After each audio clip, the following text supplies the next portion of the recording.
City of Providence getting ready for its big Pride weekend. The festivities begin tonight with an outdoor block party. Downtown will be vibrant, but it wasn't always like that. Not even 50 years ago, Providence's LGBTQ community had an uphill battle to even march in a parade. A struggle those who were there say we can't forget. 12 News reporter Sheena Losciuto introduces us to 76er Billy Menser Ackerley, taking us back 4 decades to 1976. Providence getting ready for its 46th PrideFest. A weekend we've come to know with parades and fun. Celebrating being your true authentic self. These colorful pages being written today, prefaced by chapters of a darker time. You know, I feel like the hourglass is emptying out, and but I want people to remember about the history because it's so very important that it came with a struggle.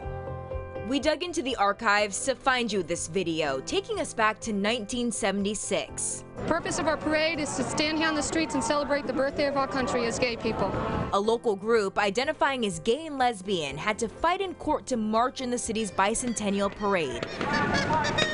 Billy Menser Ackerley was one of them. This is me, right here. We went around the Kennedy Plaza and we stopped off to the Federal Building. There was some hateful people there. Join us. I see hecklers behind us. It was a different time.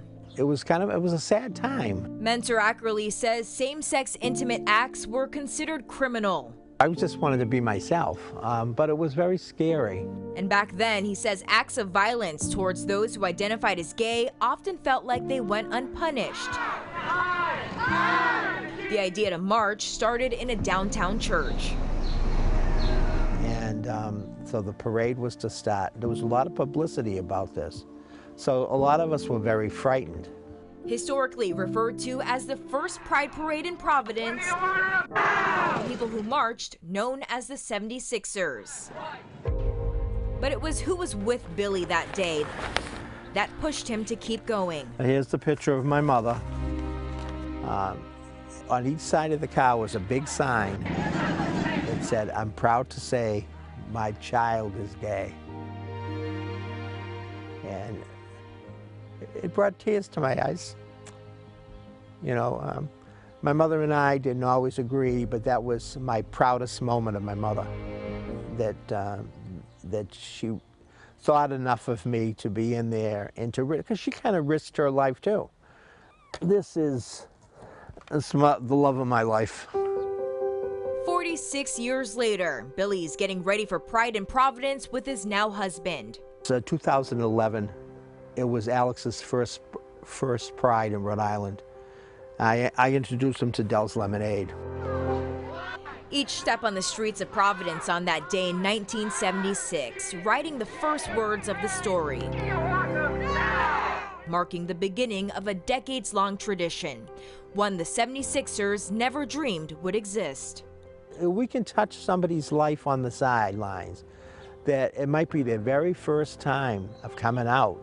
And if they see us, and even me, an older person, hey, he's still around. He's not in a rocking chair someplace. He's out there trying to celebrate who he is, celebrate life and love. Reporting in Providence, I'm Sheena Losciuto, 12 News. Thousands of people are expected in the city this weekend. Now, Billy lives in Worcester with his husband, but called Rhode Island home for years. He was 25 in 1976. He'll be 72 this October. So many people excited to have that parade back, especially since not having it the last few years because of the pandemic. Well, the official festival organized by Rhode Island Pride begins at noon tomorrow. It's a family-friendly event with live entertainment, food trucks, vendors, and more. Then at night, an illuminating night parade steps off downtown at 8 o'clock.